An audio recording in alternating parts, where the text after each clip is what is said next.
Hello, ഇന്നത്തെ വീഡിയോയിലേക്ക് എല്ലാവർക്കും സ്വാഗതം. അപ്പോൾ ഇത് സമയം ഏകദേശം ഒരു 5 മണി ആയിട്ടുണ്ട് കേട്ടോ. ഞാൻ എഴുന്നേക്കാമെന്ന് വിചാരിച്ചു, അപ്പോഴേക്കും കുഞ്ഞു എണീറ്റു കേട്ടോ. അപ്പോൾ അവൾക്ക് കുറച്ച് പാൽ കൊടുത്തതിന് ശേഷം അവളെ കിടത്തി ഉറക്കി, എന്നിട്ട് പണികളിലേക്ക് കടക്കാൻ പോവുകയാണ് കേട്ടോ.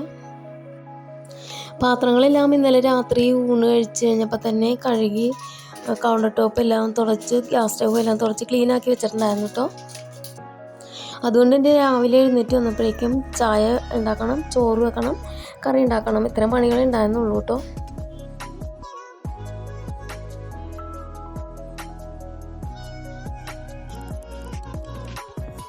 രാവിലെ എഴുന്നേറ്റ് വന്നപ്പോൾ തന്നെ ചോറിനുള്ള വെള്ളം കുക്കറിൽ എടുത്ത് വെച്ചു കേട്ടോ. അടുത്ത സ്റ്റവിൽ പാല് വന്നിട്ടുണ്ടായിരുന്നു, അപ്പോൾ പാല് തിളപ്പിക്കാൻ വെച്ചു. വെള്ളം ചൂടായി വന്നപ്പോഴേക്കും അരി കഴുകിയിട്ടു കേട്ടോ. റേഷൻ അരിയാണ്, എന്നാലും കുറച്ച് വേവുള്ള അരിയാണ് കേട്ടോ. അപ്പോൾ ഞാൻ കുക്കറിൽ തന്നെ വെച്ചു.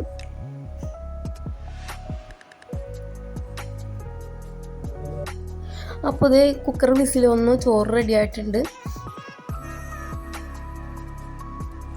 കുക്കർ മാറ്റി വെച്ചതിന് ശേഷം കുടിക്കാനുള്ള വെള്ളം വെച്ചു കേട്ടോ.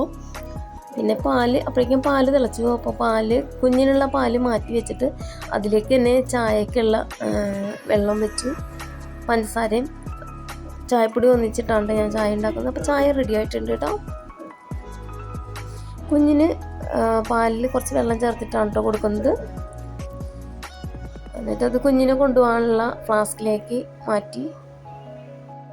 അപ്പോൾ എനിക്കും മോനും വേണ്ടിയിട്ട് ആകെ 2 ഗ്ലാസ് ചായ ഉണ്ടാക്കാറുള്ളൂ കേട്ടോ. കൂടുതൽ വെച്ചിട്ടുണ്ടെങ്കിൽ അത് അവിടെ ഇരുന്ന് ഉറുമ്പ് വന്ന് പോകും. അതുകൊണ്ട് ആകെ 2 ഗ്ലാസ് ചായയെ രാവിലെ വെക്കാറുള്ളൂ കേട്ടോ. അപ്പോൾ ഇത് ചായ അരിച്ചെടുത്തതിന് ശേഷം മോന് ഒഴിച്ച് വെച്ചു. മോൻ എണീറ്റിട്ടില്ല, അവന് മാറ്റി വെച്ചതിന് ശേഷം ഞാനൊരു ഗ്ലാസ് ചായ കുടിച്ചു കേട്ടോ. പിന്നെ അത് ഇനി കറി ഉണ്ടാക്കണം.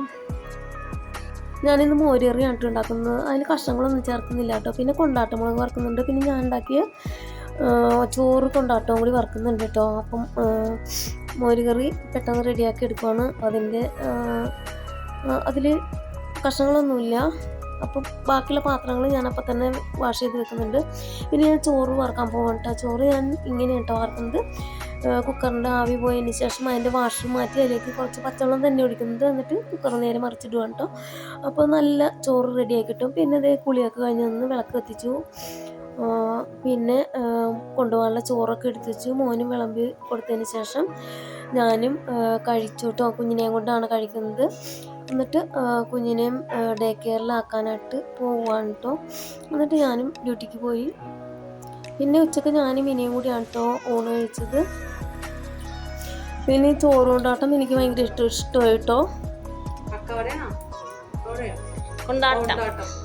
ചോറ് കൊണ്ടാട്ടം വൈകിട്ട് വരാൻ നേരത്ത് കിളിമീൻ വാങ്ങിക്കൊണ്ട് വന്നു കേട്ടോ. അത് വെട്ടിയാണ് വാങ്ങിക്കൊണ്ട് വന്നെങ്കിലും ക്ലീൻ ചെയ്ത് കറി വെക്കാമെന്ന് വിചാരിച്ചപ്പോഴേക്കും അവൾ കരച്ചിൽ തുടങ്ങി. അപ്പോൾ അവൾക്ക് പാലൊക്കെ കൊടുത്തതിന് ശേഷം കിടത്തി ഉറക്കി കറി വെക്കാമെന്നെങ്കിൽ അവൾ എഴുന്നേറ്റ് കരച്ചിൽ തുടങ്ങി കേട്ടോ. അപ്പോൾ കരച്ചിലിട്ട് ഹൗസ് ഓണർ വന്ന് അവളെ എടുത്തുകൊണ്ട് പോയെങ്കിലും അവൾ സമ്മതിച്ചില്ല. പിന്നെ ഞാൻ എടുത്തുകൊണ്ട് വന്ന് കുറച്ച് നേരം കാലൊക്കെ എടുത്ത് ഉറക്കിയിട്ട് കറി വെച്ചു കേട്ടോ. ഇതിലാണ് നമ്മൾ കരഞ്ഞത്. പിന്നെ കറി വെക്കാനായിട്ട് അരപ്പെല്ലാം ചേർത്തു, എല്ലാം കൂടി ഒന്നിച്ച് വെച്ചാണ് കേട്ടോ. അരപ്പ് തിളക്കാനൊന്നും കാത്തിരുന്നില്ല. മീനും എല്ലാം കൂടി ഒന്നിച്ച് വെച്ചിട്ട് കറി വെച്ചിട്ടോ. പിന്നെ ഒരു സ്റ്റവിൽ പാലും തിളപ്പിക്കാൻ വെച്ചു. അതിനുശേഷം ജസ്റ്റ് ഒന്ന് അപ്പുറത്തേക്ക് പോയി വന്നപ്പോഴേക്കും എൻ്റെ കറി തിളച്ച് തൂവിപ്പോയിട്ടോ. ഞാൻ വിചാരിച്ചു കറി കുളമായിട്ടുണ്ടാവുമെന്ന്. പക്ഷെ കുഴപ്പമൊന്നും ഉണ്ടായിരുന്നില്ല കേട്ടോ. പിന്നെ എൻ്റെ ഗ്യാസ് സ്റ്റവും അതുപോലെ എൻ്റെ ചട്ടിയൊക്കെ വൃത്തികേടായി. ഞാനതെല്ലാം ക്ലീൻ ചെയ്തു റെഡിയാക്കി എടുത്തു കേട്ടോ. പിന്നെ എനിക്ക് തമ്പനയിൽ ഉണ്ടാക്കാൻ വേണ്ടി ഒരു ഫോട്ടോ എടുക്കണമെന്നല്ലോ. അപ്പോൾ ഞാനതെല്ലാം കൈ കൊണ്ട് തന്നെ തുടച്ചെടുത്തിട്ട് ഫോട്ടോ എടുത്തിട്ടോ. പിന്നെ മോന് ചോറ് കൊടുത്തു, ഞാനും കഴിച്ചു കേട്ടോ. അപ്പം കുഞ്ഞിനെ കൊണ്ടിരുന്നാണ് ഞാൻ കഴിച്ചത്. എന്നിട്ട് ഒരു ഗ്ലാസ് പാലും കൂടി കുടിച്ചിട്ട് കുഞ്ഞിനെ കിടത്തി ഉറക്കി ഞാനും ഉറങ്ങാൻ പോവുകയാണ് കേട്ടോ. അപ്പോൾ ഇത്രേ ഉള്ളൂ വീഡിയോ ഇഷ്ടപ്പെട്ടാൽ ലൈക്ക് ചെയ്യണേ. അതുപോലെ എൻ്റെ ചാനൽ സബ്സ്ക്രൈബ് ചെയ്യാതെ കാണുന്നവരൊന്ന് സബ്സ്ക്രൈബ് ചെയ്ത് സപ്പോർട്ട് ചെയ്യണേ. അപ്പോൾ അവൾ കരഞ്ഞത് ഇതിങ്ങനെ കിടന്ന് ഉറങ്ങാനായിരുന്നു കേട്ടോ. Bye, good night.